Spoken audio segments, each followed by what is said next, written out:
I'm not as young as I used to be, which means I can't treat my body the way I once did. In fact, last year's medical checkup didn't turn out the best, so I decided I needed to change things up and start eating healthier.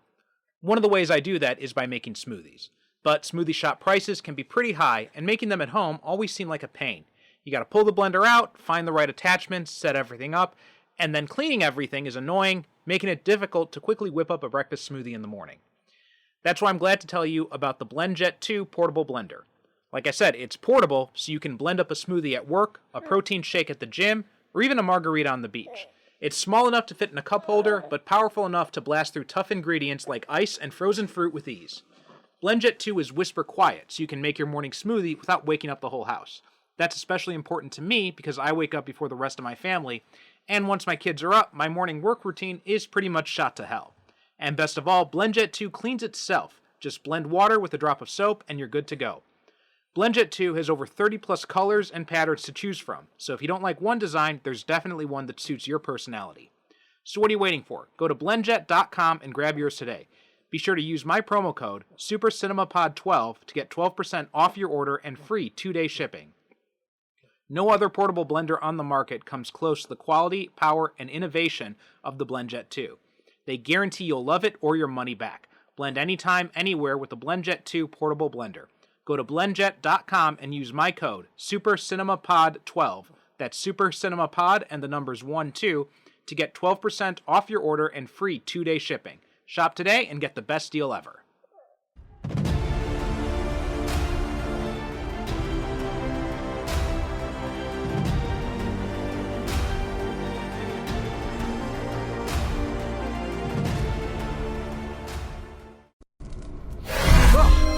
Hey, I told you not to do that, Orchid. Use a bloody door. I am glad to see you are well. How new is this one? Not what you think. It's the magic of the house. Decided it wanted to experience humanity and gave itself a body. It sure did. A spirit whose existence is not its own, like myself. Interesting. Yeah. We are. Back. Dead smooth you are, mate. Hey, it's been a while, you know? Powerful in true magic. Angry at John. This I understand. Yet, you still have feelings for him. I could kill him.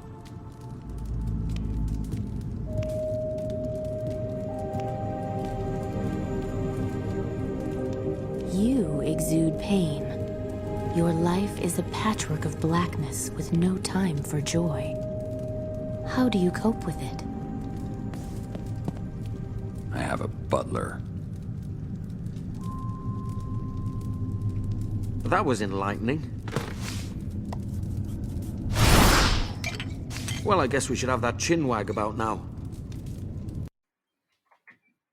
Welcome to the Superhero Cinephiles podcast. I'm your host, John Constantine, welcoming a new guest today and a fellow podcaster and comics fan, and that is Nick Jones. Nick, how you doing today? Not bad. How's it going, brother? Pretty good. So I'm glad to have you on the show, but before we get started talking about Justice League Dark, let's talk a little bit about you. Tell the audience a little bit about yourself, what you do, and all that kind of fun stuff. Wonderful. I'm real good at this part. So, like you said, my name's Nick Jones. I actually host 3 different podcasts at the moment. Focused on Comics is the one where I talk to comic shops, creators about what it is they're doing. I mean, I also kind of branched out and start talking to like conventions and stuff. So if it's like, hey, you run a convention, hit me up. Let's come on and talk about it. Like I talked to a shop. Most recently, I talked to a shop out in Ireland, Big Bang Comic, and I've talked to East Coast Comic Fest, which is in New Brunswick, Canada. So it's like, I mean, I'm based out of Massachusetts, like just south of Boston. So it's like, oh, cool, talking to kind of people everywhere. And the other 2 I do is the 1610 Incursion, which I do with my friend Jose. We talk about the Marvel Ultimate Universe. We're like about halfway through it, I believe, right now. We just read Ultimates 2, Volume 1.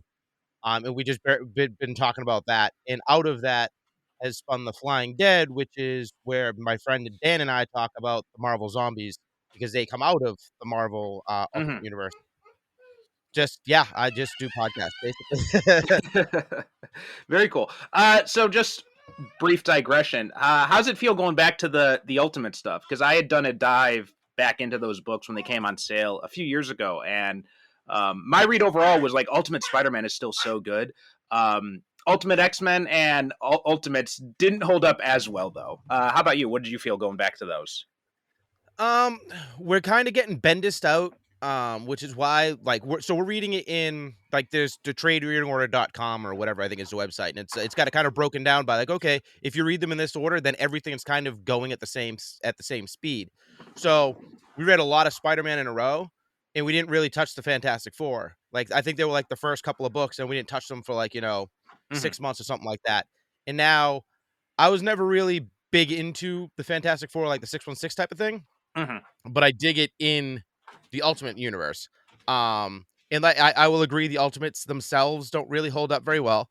Um, the Ultimate Spider-Man being like the benchmark for that Yeah. line, absolutely, yeah. It's just like the death of Gwen Stacy, for example. To us, like we were talking about. It's like we really like there were moments leading up to it where like Gwen was doing great, and then like the death just felt like cheap, and it's like, oh, we just have to Yeah. kill Gwen Stacy, like.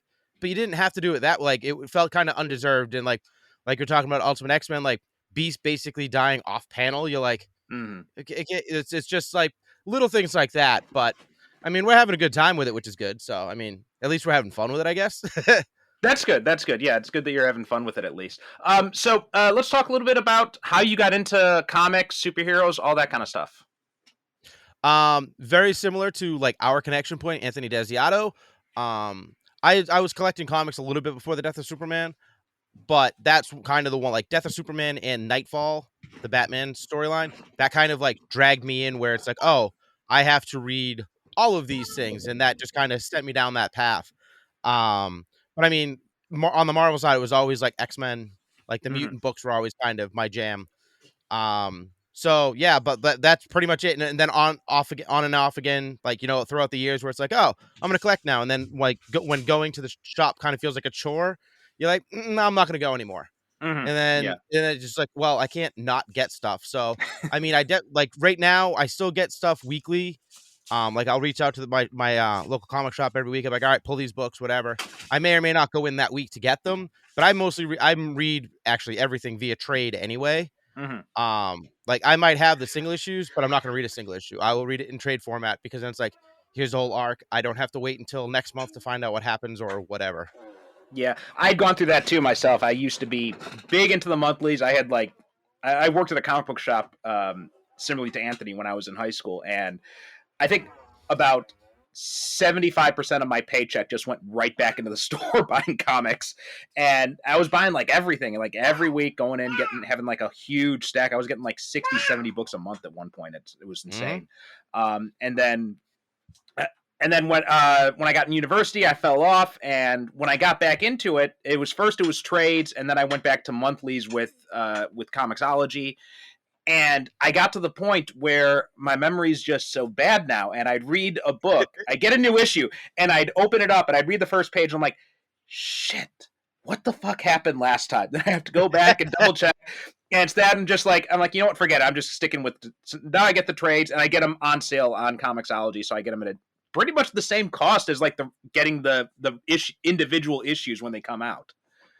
Yeah, I've sort of started working out a deal with one of the comic shops I talked to. I can't really say which one because I don't want everybody to do it. But so you've heard of in stock trades and cheapgraphicnovels.com or whatever, where you can go online and they Mm, have them for like a $16 trade you can get for like $9. I'm like, yeah, listen, how about instead of me buying it through them or me paying you full price, how about I pay you 10% more than their cost, and then you're getting all of my money and I'm still getting it cheaper. And they're like, as long as we're not losing money, that works. It's like, word. So I'll get it at a cheaper rate. You know what I'm saying? Like, don't get me wrong, I love supporting my local shop. At the same time, like mm, I can't go broke doing it. yeah, yeah, So yeah, yeah. I mean, I can't even support any local shops anymore because I'm in Japan now. So digital comics is the only thing I can do. I had to sell yep. my physical collection when my parents downsized, and that was I've rebuilt it pretty much the whole thing through digital trades now. But that was that was a tough decision when I had to make it. Makes sense. So where are you from initially that you are now in Japan? Well, Were you yeah, I'm from the Chicagoland area. So we were nice? talking just off mic. You had Yep. you talked with Oh Yeah Comics and Skokie. Bernie, who works there, was my teacher in high school, and he was on the show a few years back, actually. Now, so yeah, I grew up in that area nearby there, and then came out here about almost 15 years ago. Now I've been here. Nice. But anyway, let's talk about what are you into now? It could be comics, movies, TV, anything. What's kind of grabbing your interest these days? Well, movies is a tough one because I have the AMC A-list thing, which is $24 a month, and I can see 3 free movies a week. So I see pretty much everything in the theater that I can, and it's like, oh, that movie's out. I have a little interest. I'll see it for free. So, like, movies are kind of my thing. Like, escapism in kind of all of its forms are my jam. So, be it comic books, movies, books, video games, whatever. So that's a very broad question. Mm-hmm. I just with my stepson, we just watched the Fast and Furious franchise because he'd seen none of them. And it's like, well, Fast X is coming up, so let's go through those. And now we're doing Indiana Jones because the new one of that Dial be of coming out Destiny, soon. yeah. Yeah, and I think after that we're gonna do the Mission Impossible franchise. So it's just watching don't get me wrong, I've seen them all, but he hasn't. So it's like, whatever. Mhm. And I'll just kind of like whatever new movie jumps out, I'm like, oh, let me watch that or whatever. TV shows like Ted Lasso on Apple Plus is great. I guess my friend of mine texted me and just let me know that the newest season of Rick and Morty just hit HBO Max, so I'll be able to watch that finally. Mm-hmm.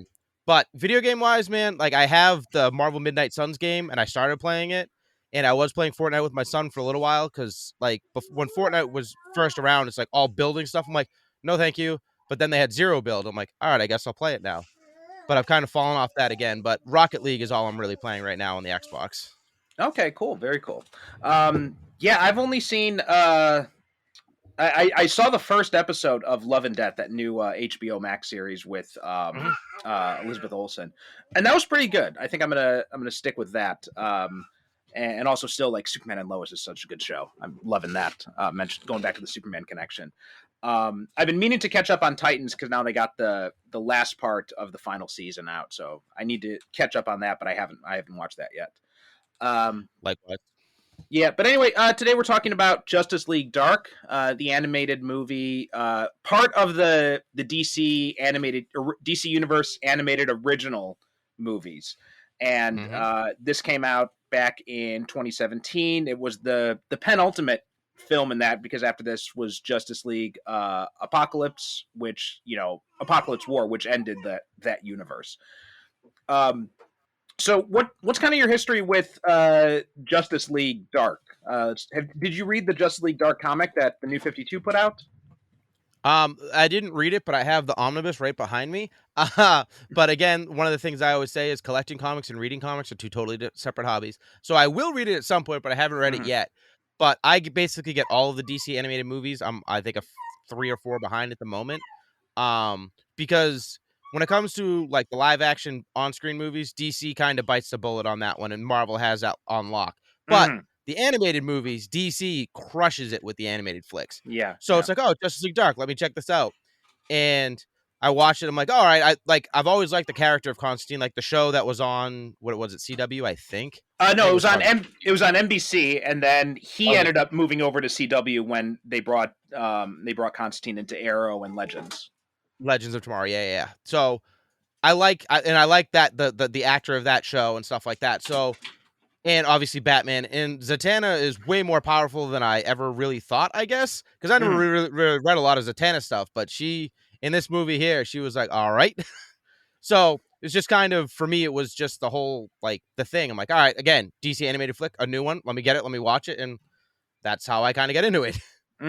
Yeah, I never read the Justice League Dark comic book. When it came out at the time, I thought it was kind of because I came up with the with John Constantine, the Hellblazer series, where it's kind of like in its own continuity, and so it was, first off, it was a little jarring for me to see John Constantine in the DC universe, and then being a member of a team that was called Justice League. My first reaction to that was kind of like visceral, like I'm just like, you're putting John Constantine on the Justice League? I don't know if that's such a good fit for his character. So I never read the book, but I hear it's really good. I've heard it's an amazing book, and I definitely hear you on the collecting comics and reading comics are two different things. My to read pile on my Kindle is just massive. There are like a few hundred graphic novels on there that I have to get through. Um, and so I haven't picked up Justice League Dark yet, but I am hoping to at some point. But like you, I loved that NBC show. I've got it on my Plex library, and I've seen it all the way through at least 2 or 3 times. And Matt Ryan is just like he's like the perfect actor to play Constantine. Like just from that very first episode, he totally captured everything I like about that character. So when I heard that not only he was coming back on Arrow and then on Legends, but that he's also voicing the character and all these animated stuff, I'm like, good, I'm in. I am sold on that. So I was really looking forward to this just because of seeing more of Matt Ryan as John Constantine. And of course, I had some familiarity with some of the other characters. Like I had read the Alan Moore Swamp Thing run.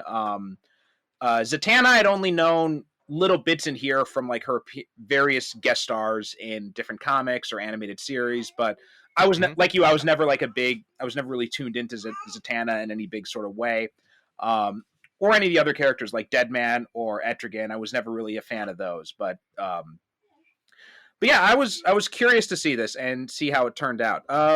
What were kind of your thoughts overall in the DC animated universe? Because in general, I agree with you that Marvel has just completely dropped the ball in animation. Like it, ever since Disney transitioned all the Marvel animation stuff under their own banner, it's just, I mean, I don't think I've seen a good one out of it. Like Avengers Assemble, the Ultimate Spider-Man, none of them caught my interest at all.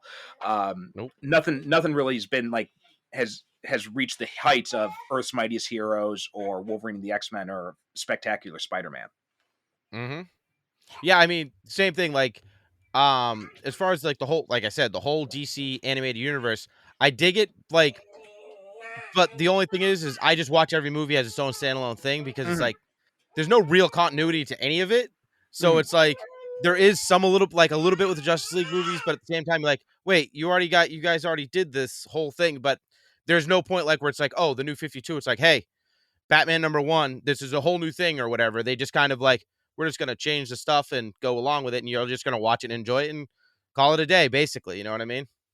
Yeah, the continuity in this series, I really don't know what DC was trying to do with, or why they were trying to do that, because they had continuity stuff on TV with the Arrowverse, they had it in the movies with the Snyderverse, so it felt weird. Like, why are you trying to do the continuity thing in the animated stuff too, when this is the avenue where you can tell all these stories that are out of continuity?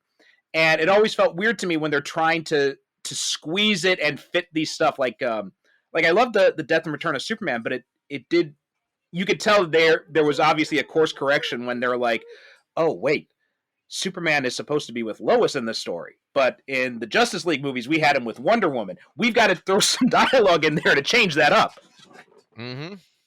Yeah, that's the thing. Like, just that's what I said. Like, I don't pay attention. Like little things, I'm like, whatever. It's just it's its own movie. I don't care about like, oh, this happened in Justice League War and now we're in Justice League whatever, because there's so many of just like standalone Batman movies that it's just like whatever, because they do a lot of the Elseworld ones, and like even with Superman, like they have like the Red Sun one and stuff. So it's like, you know what? Every movie's its own thing. I don't care what came before, what comes after this. This movie I enjoy. That's all. Yeah, that's how I try to approach it too. And that kind of new stuff was just kind of weird. And I thought they were going to stop that after they ended with Apocalypse War, but then it looks like they're doing it again with the new stuff that's coming out. So we'll see how that shakes out. But overall, what was kind of your opinion on this movie? See, I thoroughly enjoy this movie because of how much Batman hates magic.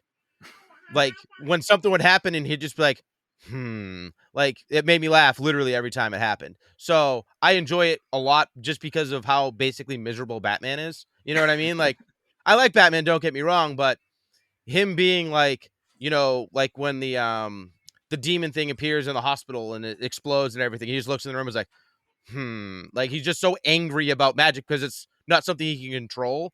And like him messing with like the spirits or whatever that were surrounding Richie, and they're right in his face, like, yeah, this one's escaped us many times. He just goes, boo. And even though he can't see them, like, I don't know. The movie's a lot of fun to me.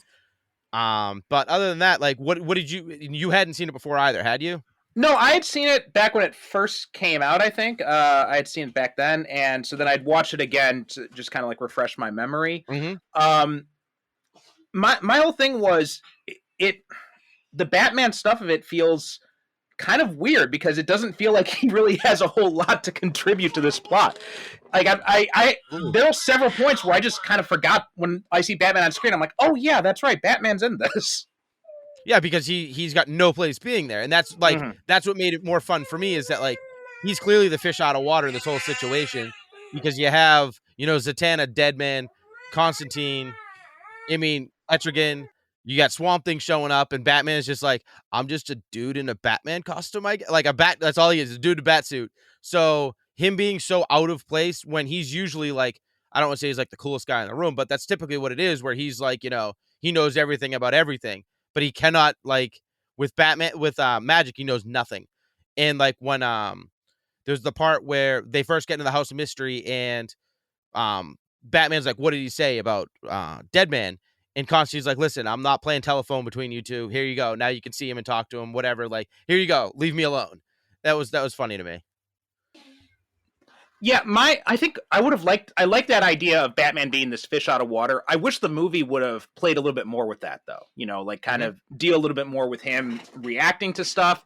But as it is, it just felt like a lot of times he's just kind of just standing there, and it felt like the movie was I think a big part of it is they're like, well, we need Batman to sell this movie. So that's why they have him in there. And then but at the same time they're like, but we don't want to undermine Batman, so we can't have him, we can't play up the fact that he's a fish out of water, so we're just gonna just kind of ignore him most of the time. Yep. And that was kind of disappointing for me. I wish I would have seen a little bit more of that stuff. Yeah, because like you said, they're like, we have to use Batman to make this real, I guess, question mark. You know what I mean? Like he's like, what are you gonna do? Have Superman there who his one weakness is magic, so he's literally gonna get wrecked right away anyway. Right. And Wonder Woman, like those are the only ones that were there. Superman, Wonder Woman, and Green Lantern. They didn't have any of the other Justice League involved, right? Yeah, as far as I could tell. Yeah, so it's like you got to have Batman there, and I mean, it should have just been. I think the second one is just Constantine or whatever. I don't think there's like a actual like quote unquote superhero involved. I think it's just all the magic people. But like having Batman just kind of stumble his way through without the same time they didn't make it slapsticky, which I mean you could have done like an Adam West type of Batman where he is kind of like the bumbling type of thing but still good at his job. I think that they could have played it that way. I think that would have been interesting, especially given that they've been playing this Batman in the DC animated movies so far as like so hyper competent, right? This is the guy who stole Green Lantern's ring off his finger. So to switch it up and then have him be the one who is completely out of his depth would have been a fun reversal for his character. I absolutely agree. I mean, they showed that in this. It happened in another movie too, where he stole the ring off his finger, right? Or is it just this one? That was in Justice League War, I think it was. It was the first Justice League movie. Yeah, because he does it again in this too, where he's fighting John Stewart, and I did chuckle at that when he like knocks him, like takes his ring, kind of does a little smirk, and then tases him. Yeah, that was amusing. Now I think the standout for me in this is definitely again Matt Ryan. I mean, there's no surprise here that Matt Ryan is the standout performance here, but he's just what did you think? What was your take on him as Constantine in this? Well, again, like so it was the same voice actor that did the NBC show, correct? That's what you're saying. Yeah. So, I mean, to me it felt like it wasn't. I'm trying to figure out how to word it. Like sometimes when you see an animated person, like an animated character that you've seen live action, you're like, oh, and it's a different voice and everything. Kind of I would say it takes you out of it, but you're like, oh, I'm used to this interpretation or whatever. Right. And then like this, it just felt like more Constantine, I guess. You know what I mean? Yeah. Does that make sense? No, absolutely. I mean, I think that happened to me with taking it back to Avengers: Earth's Mightiest Heroes. The voice actor they got who played Tony Stark. It's so obvious he's trying to do a Robert Downey Jr. impression, and he's just not getting anywhere close to the ballpark of what it needs to be, and it just comes off as grating. Whereas And this, we don't have that because it's the same guy. But also, too, sometimes when you get these live action actors to do voice work, it can sometimes be a bad thing, too, because sometimes while that works in live action, sometimes it doesn't translate as well in animation. It does with Matt Ryan, though. Like, he's able to perfectly cross over from live action to animation, which in a way kind of disappoints me that we're not going to see more of him as John Constantine, because one of the things I have been hoping for ever since DC Universe, that old app came out, was that they would bring back Constantine, the TV show, and bring back Matt Ryan. I figured that was one of the reasons why they were keeping him around on Arrow and Legends, is that they were hoping that maybe we can get him back to do a Constantine show. And now it just seems they're just going to be completely starting over from scratch with the character. Yep, because James Gunn's come in, he's like, nope, we're throwing away everything unless I've touched it. If I've touched it, no, that stays. Which is kind of a bummer. Like, don't get me wrong, I love Peacemaker. That show was amazing. The Suicide Squad's good, but it's like Henry Cavill should have had like a better shot to at least close it out and then move on or whatever. Even just do an Elseworlds movie with him or something, and be like, hey, we're gonna do our own thing over here. Because I mean, the one person they stuck with was Ezra Miller. It's like, I don't know, bro. That might have been a weak choice, but we'll see. I mean, they're getting me into that one because it's got 89 Batman back, and as Keaton as Batman, I can't not see it. My whole theory about Ezra Miller is that I think WB has just been kind of like, look, we need this to be we've put so much money into this movie that we need it to do well in the theaters. So don't talk shit about Ezra Miller until after. Once the movie's out, then maybe we can just quietly shuffle him off. That's kind of my theory of what they're doing. Which I can kind of why, support that. Yep. Yeah, and I'm fine with that. Now, if they keep him on after that, then I'm going to have issues. But for the most part, I agree with you. Like, I love James Gunn. The Suicide Squad was, far and away my favorite of those DC movies. Not a lot of competition for favorite there, but I was not into the Snyder stuff at all. I love everything I've heard about Superman Legacy. All the stuff that he's announced so far sounds great to me. I just saw Guardians of the Galaxy Volume 3, and it was blown away by how amazingly well he landed that plane. So I'm completely on, and Peacemaker, like you said, I love Peacemaker. I'm completely on board with what he's doing, but at the same time, I'm just like, yeah, I mean, I'm glad you're keeping John Cena. I'm glad you're keeping Viola Davis. I hope you're just saying that Ezra Miller might stick around and you're not serious about it, but there's no reason you have to recast Gal Gadot. Ben Affleck, I understand he's done, so I get his reason for not. But and Henry Cavill, man, I mean, like you said, if anybody got a bad shake as Superman, it was him, because even Brandon Routh got a chance to do his version of Superman in Crisis. So I would have hoped that we could have gotten at least one good performance out of Henry Cavill. And everything we've heard about Superman Legacy so far doesn't sound like you couldn't have done it with Henry Cavill. So I'm with you 100% on that. Yep. So sidebar about Guardians of the Galaxy 3. People are saying that it's like Marvel's best trilogy. Do you agree or disagree? I think I'd have to agree. Yeah. I mean, because I know the other contenders, well, I guess, because I you can't really call the Avengers movies a trilogy because there were 4 of them, even if you look at there's a part 1, part 2. Yeah, even if you look at Infinity War and Endgame as one big movie, you could. But even still, like the other trilogies that are in contention, you've got the Iron Man trilogy, you've got Cap, you've got and then probably Avengers. Cap was my favorite. Winter Soldier is one of the greatest superhero movies ever made. Civil War was amazing. I love the first Avenger, but it's not as strong as the other two. And with the Avengers films, like, I love all of them. I love the first Avengers. I like Age of Ultron a lot. I know a lot of people are kind of down on it, but I enjoy it a whole lot. Loved Infinity War and Endgame. The Iron Man stuff, Iron Man 2, I like it more than most. I dislike Iron Man 3 more than most. So yeah, I think I'd probably have to say Guardians is the one that's been consistent all throughout. And one of the things I really like about what he's done with it is each one is kind of its own flavor of movie too. Like you've got the first one is just kind of like introducing those characters, and it's and we're getting introduced to the whole cosmic stuff. This and it's more plot focused. The second one is a lot more character focused. I love the fatherhood stuff in it. It was the last movie I actually saw in the theater with my dad before he died, so that has special significance for me because of that. And then this last one, we're actually going to be doing a recording the episode on it tomorrow.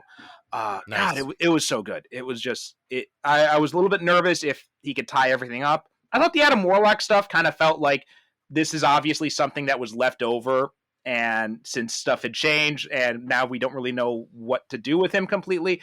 But that was the only real gripe I had with it. Other than that, like I had tears in my eyes through most of that movie. It was great.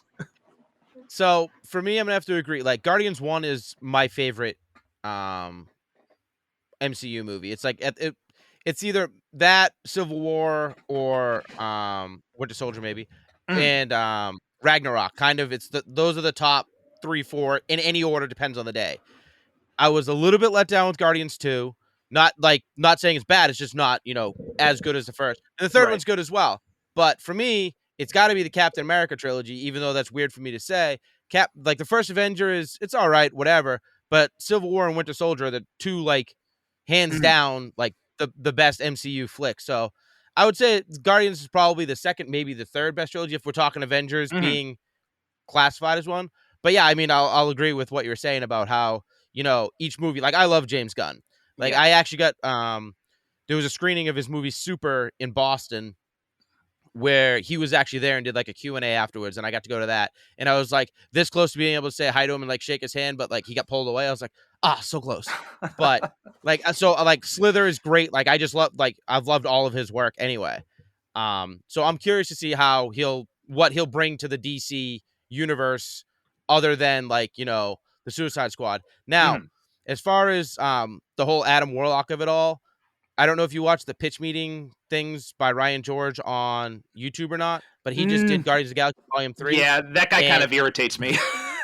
He irritates a lot of people. I can see that. But he brought up a lot of good points in the Guardians one, because he's like, and we have art, producer guys like, and Adam Warlock, and the writer's like, what about him? It's like, well, we promised him, so we got to use him. He's like, okay, he's the one that hurts the thing and does the stuff. I'm like, all right, fine, that works. You know what I mean? Because just like you said, it just kind of feels like it was, I don't want to say forced in, but it's like it was kind of going to be a big thing, and it's like, nah. Yeah, I wonder if there was originally a plan for him to be involved in Endgame at some point, because they had that whole thing at the end of Infinity War with Thanos and Gamora as a child and like the Soul Gem, and then nothing came of that. So I feel like there was something that was planned that ended up getting scrapped. And so I'm curious. I would have been curious to see like the behind the scenes of what that development went like. But anyway, back to Justice League Dark. Yeah, the movie we're supposed to be talking about here. It's okay. It happens all the time. I thought it was odd having Richie Simpson as the one who's kind of like the big bad in this. It felt like an odd choice, because he was especially because if you've either watched the NBC show or if you read the Hellblazer comics, I mean, he's an example of one of these guys that Constantine has just kind of screwed over in his recklessness. And I don't know, I felt like having him as the big bad of this kind of detracted a little bit from that. What did you feel about that? I don't have much history with like the Hellblazer comic. I always wanted to read it, but it's like, it's, again, like you had mentioned the Alan Moore like run on Swamp Thing. I have that in trade form over there. Just haven't read it yet. So it's one of those things where it's like, okay, I want to get it, but there's so much to get. Like, and then when would I actually read it? It's like 20 plus volumes. There's a lot to get through. Yeah.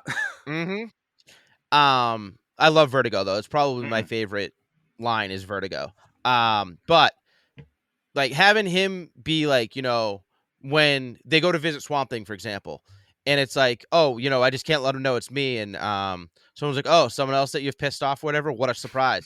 So it's kind of like, just kind of like the whole thing with digging that like Constantine hole deeper and deeper about how many people he screwed over and like what he does to save himself, even though he's supposed to be a hero or whatever. He's like, when it comes down to it, he's going to save himself before anybody else, just because that's what he does. Because if he's dead, he can't save anybody else anyway. So it's kind of like having it be Richie, I think makes sense. But he was kind of duped at the same time because he was like, oh, yeah, it's me. Like, we're going to do this thing or whatever. It's like, no, son, like, you got this whole thing twisted. And now you're just a pawn in this big scheme. So, I mean, I think it would have been better if it wasn't like, if I don't want to call him dumb, but you know what I mean? Like, it was almost like he was like, haha, I'm the big bad guy. It's like, you're not though. You know what I mean? Yeah. And he gets to kind of the ghost ending. Zatanna was actually pretty impressive for me. Like we'd said, I hadn't really paid much attention to her before. She's one of those characters that everybody seems to love, and I just never really got the appeal of.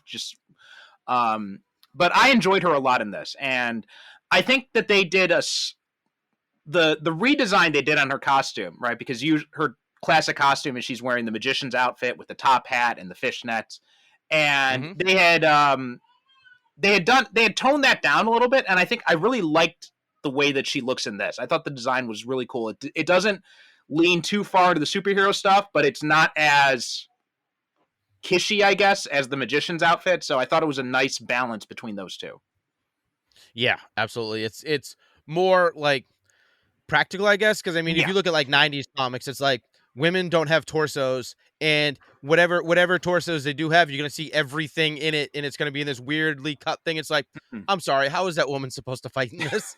But yeah, like you said, this is more practical if you want to wear it that way, where it's like, it's still whatever, but it's not like she's hanging out all out of the thing or whatever. Right. She's actually wearing like regular pants instead of, like you said, fishnets. Yeah, and the gloves that she has, like the arm length gloves, they really they have like this kind of like it's a very mystic feeling kind of a design. So without being out of place, so I thought it looked really cool.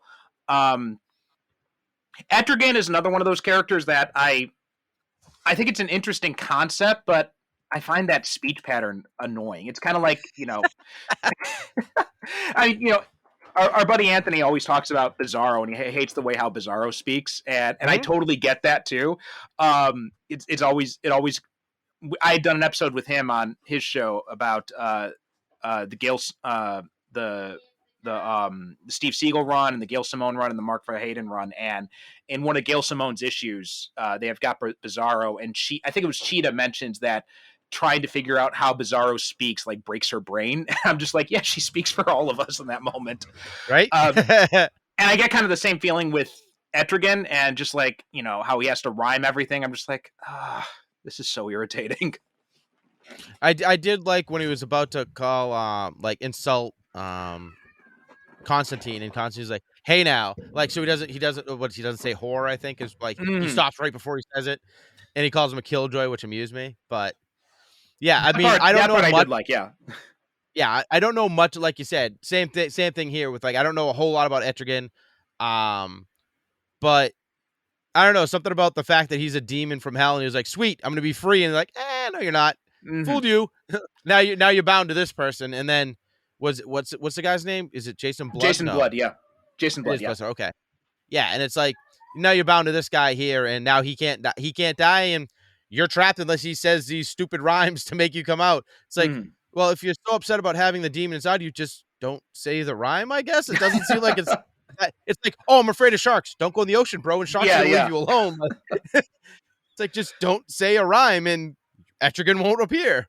Unless, I guess, he makes you say it in your sleep or something. I don't know. Maybe, yeah, I don't know. I don't know enough about Etrigan. I know Garth Ennis did a run on him at one point, so I'm curious to check out that. But otherwise, it's just one of those characters that just never really appealed to me too much. I did one of the coolest moments I thought in here, though, was when they bring up Swamp Thing to attack Destiny, and then Destiny rips Alec Holland's corpse out of Swamp Thing's body. I thought that one, like, whoa. And like, you just have the single tear come down Swamp Thing's face, and then he disappears. Yeah. Any other things that kind of really jumped out to you? Like, I'm having a tough time really finding a whole lot to talk about with this movie. I mean, the standout for me was obviously Matt Ryan, and the things that I most noticed was just, Batman's lack of action, lack of a presence really in this movie. Um, and as for the rest of the team, like, I think we get some good moments with Zatanna. Her relationship with John is covered pretty well. But I didn't feel like we got enough with the other characters. Like, we have the whole thing with Deadman and Black Orchid. It just kind of felt a little bit tacked on at the end there. It didn't feel like it was really developed that much. Swamp Thing is ostensibly a member of the team. He's on the cover and everything, but he's got a very minor role in comparison to the others. I don't know. What about you? What were some other things that jumped out at you with this? The Felix Faust fight, where Zatanna basically just like overloads, I guess is the way to word it. Because they go to fight and he's like, haha, I have it so no women can speak in here. I'm like, bro, really? That made me laugh. I'm like, wow.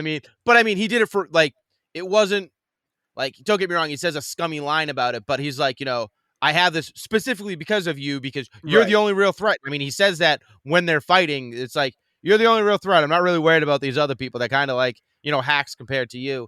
And then when she forms that giant sword and like is about to kill him, and Constantine jumps in the way and she makes that sword explode, and a bunch of other swords kind of point all over Faust. I thought, like I said, like Zatanna, I don't know much about her, but like, if she's written this way in comics or whatever, I would absolutely read one of her books just to kind of see how it goes or whatever. But yeah, like that was like, wow. I'm like, I didn't realize she was that powerful, I guess. You know what I mean? Yeah, I thought that was a cool scene too. I also thought that was clever of Faust because that's Zatanna's whole. For anyone who doesn't know, Zatanna's whole shtick is she does magic by her spells are basically just the words said backwards. So backwards speech. Yeah. So if you're like, if you're telling someone, if you're doing a spell that says go, you'd say og instead or something like that. Which is cool when it works in comics. I'm not. It's harder to translate something like that into movies. I think it works very well in comics though. Yeah, because in the like I usually have subtitles on just because like sometimes there'll be a loud noise and I'll miss something that was said. Whatever, I'm old, I can't do it. Yeah.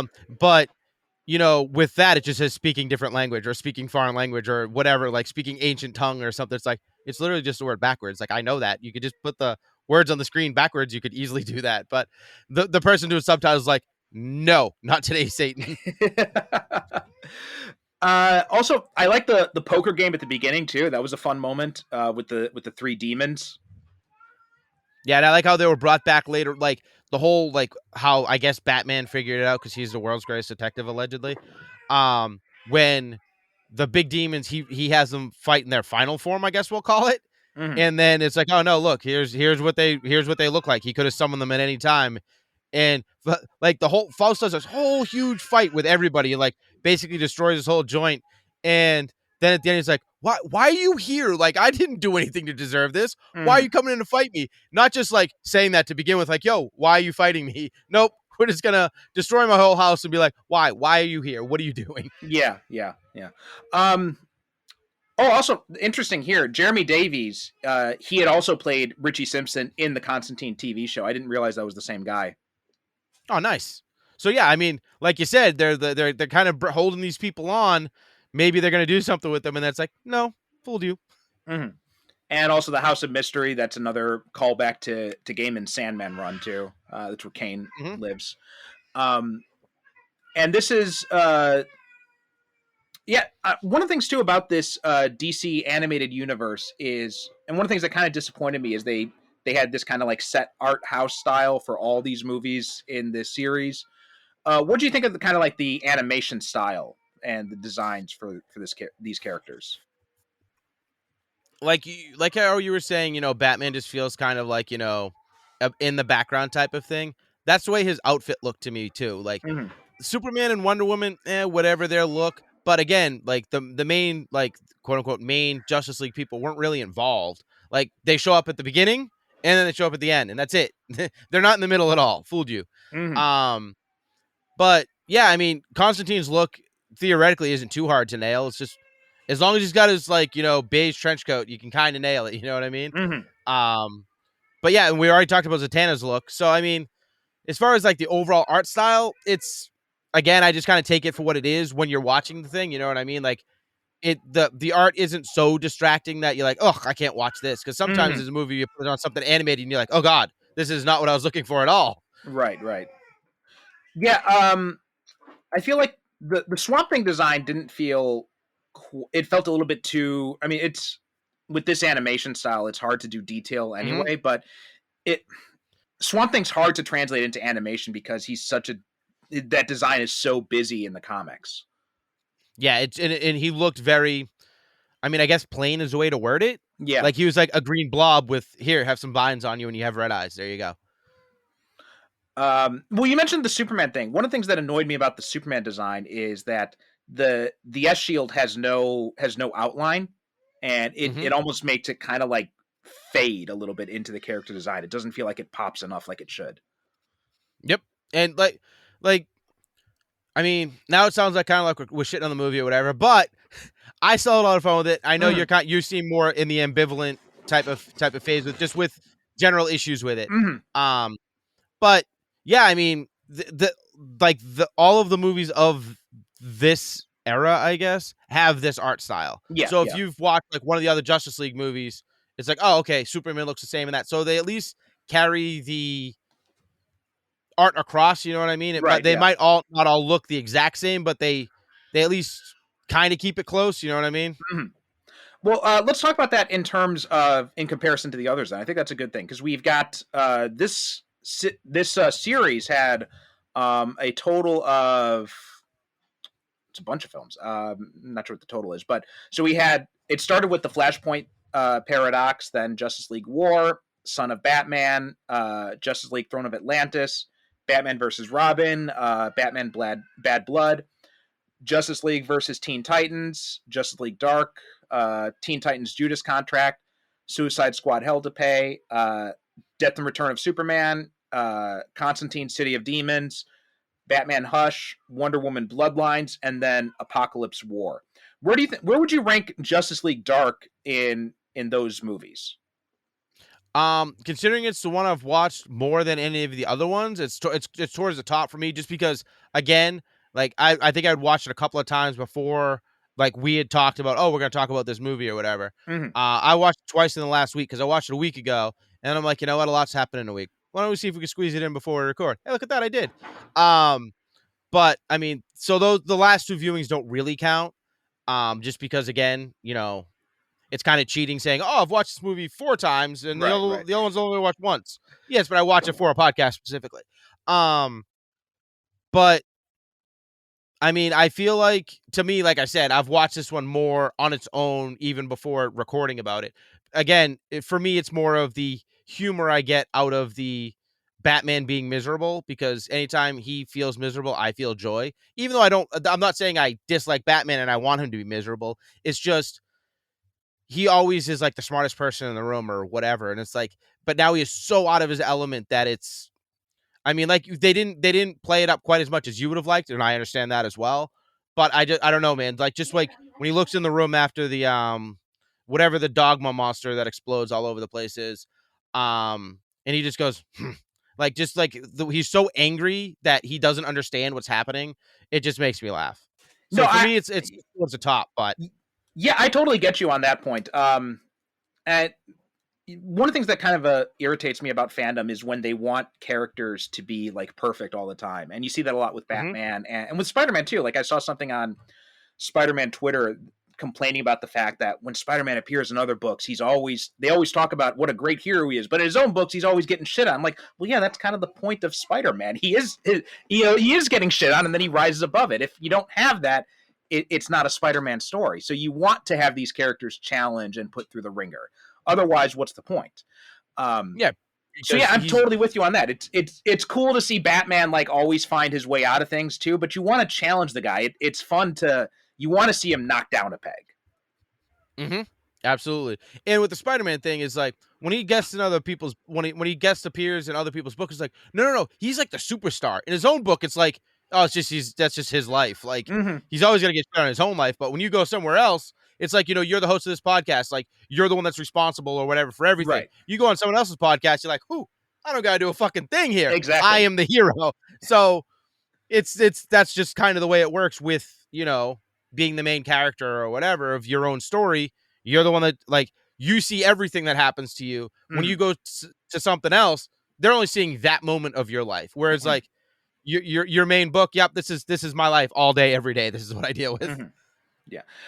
Now for me, ranking this now of the ones I haven't seen Constantine City of Demons, and I haven't seen Wonder Woman Bloodline, so I can't compare it to. I haven't seen. I don't think I've seen Justice League Teen Titans versus Teen Titans. No, yeah, I did see that one, but it was a while ago, and shows how much that stood out.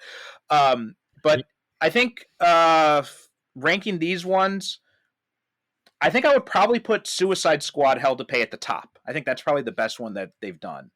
I would agree with that actually, because Suicide Hell, like that one, that I do remember that. Wait, yeah, Hell to Pay. I've seen. I think there's 2 Suicide Squad ones. There are right? 2. Yeah, the other one is the Assault on Arkham, which is Arkham. it's not that great. Yeah. So I mean, I think that I feel like that one's like that same one with like the Deathstroke one that came out that I was like, ooh, that wasn't that great. I never saw that one either. But yeah, this one. So yeah, I wouldn't put just Suicide Squad would probably be the top one. And I think I would probably put Death and Return of Superman as number 2. And then probably Apocalypse War would probably be number 3. I had a lot of fun with that. I know some people didn't really like that, but I thought it was really fun, especially the scene when we find out that Constantine had an affair with the shark character in that. Yep. Because that was Justice League Dark Apocalypse War, right? Yeah. I didn't enjoy that one as much as this one, only because of like it's a very serious movie and whatever. Whereas this one to me just felt more, light and fun or whatever. Yeah, that's why I looked at it, even though it's still the end of the world, whatever you want to call it. Although I think but if I'm just talking about the Justice League movies, obviously Apocalypse War would be number 1 for me. But I think this one would probably be number 2. Like Justice League War, I don't even remember Throne of Atlantis, so that one did not really make an impression at all on me. But War was okay. It wasn't anything special. It was just kind of like there. And I think this is more entertaining than War is. So I think I would put this as number 2 for me in the Justice League films. That's still, hey, you know what? Number 1, like in the top 5, I'll take it. Yeah. I didn't pick a dud. That's all I care about. Well, I mean, it's not a bad movie at all. And I think some people, I don't know. I can't remember if there was much of a positive or negative response to this.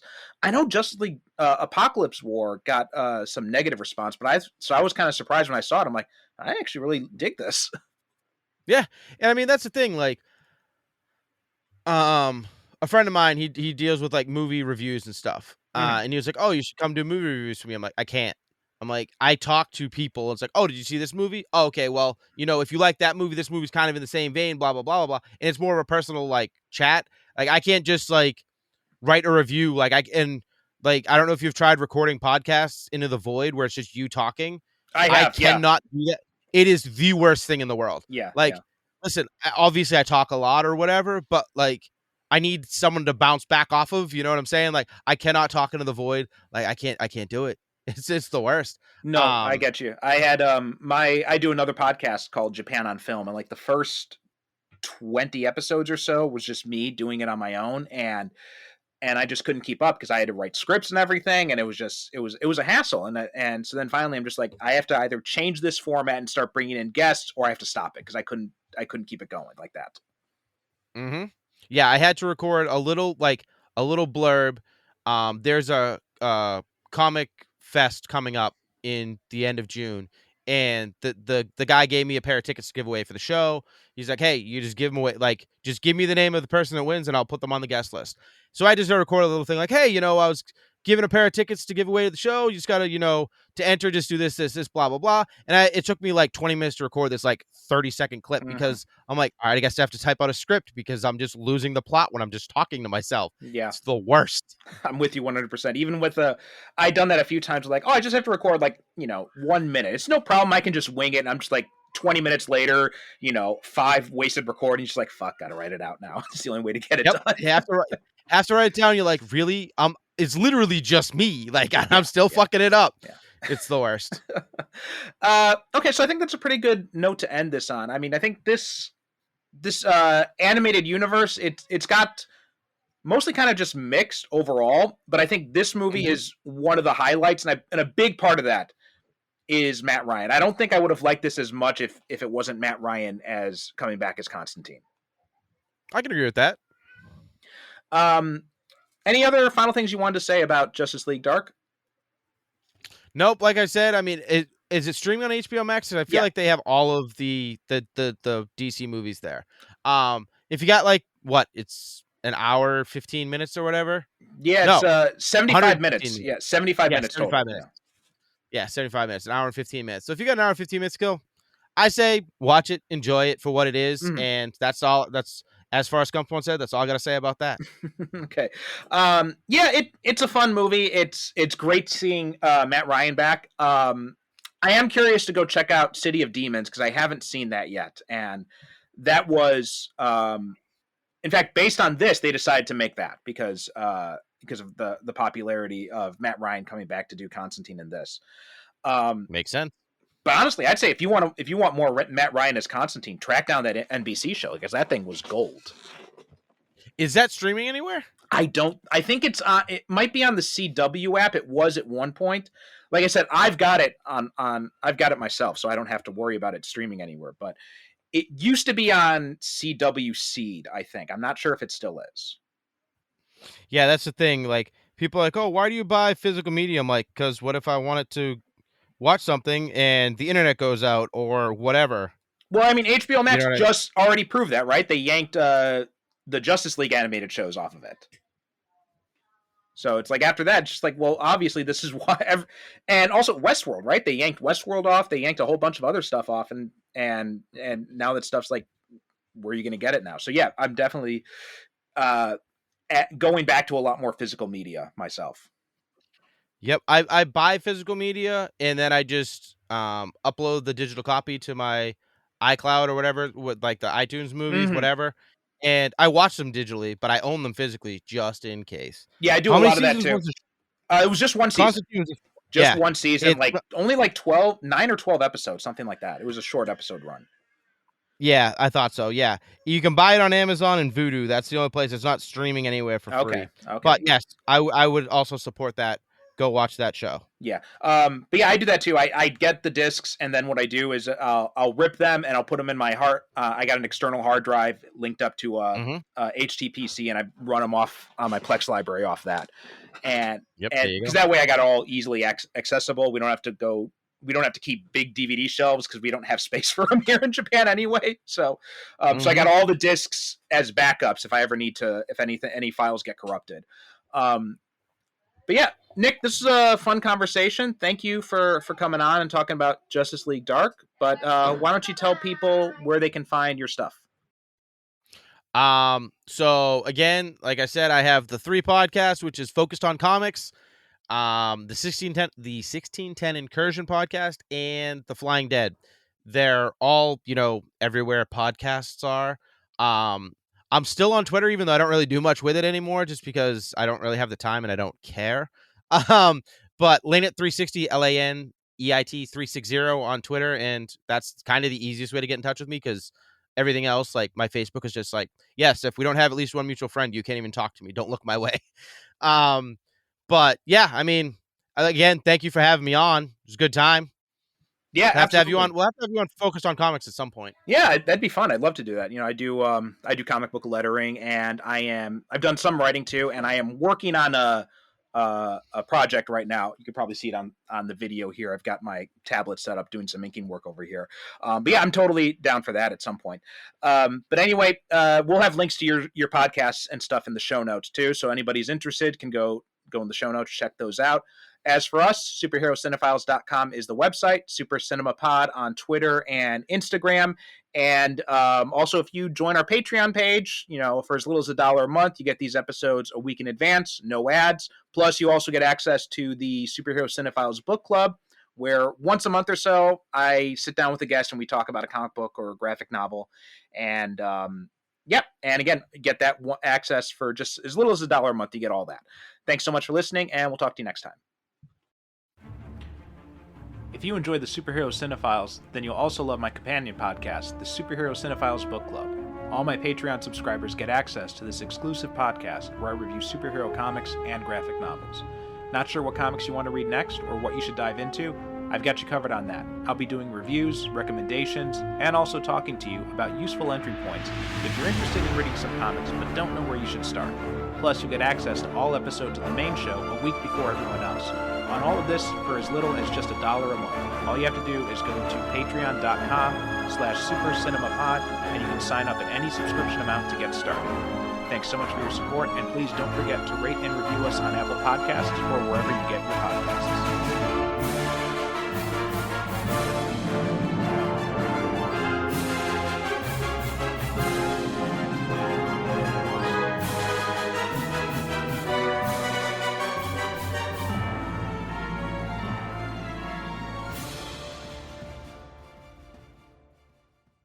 Thank you for listening. And as always, good night, good evening.